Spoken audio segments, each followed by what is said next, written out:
कई साथियों देश के अलग अलग हिस्सों से यहाँ आए हैं।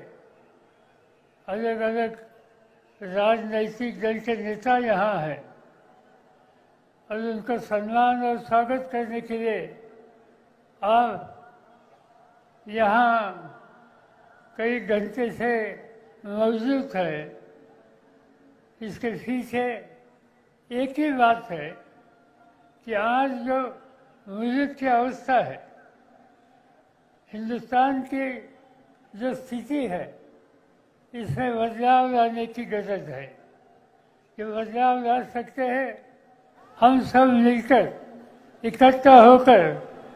जिन लोगों ने देश को अलग अलग आश्वासन देकर फंसाया, इनको दूर करने के लिए जब हमें वोट देने का मौका मिलेगा, उस दिन हमें कदम उठाना होगा।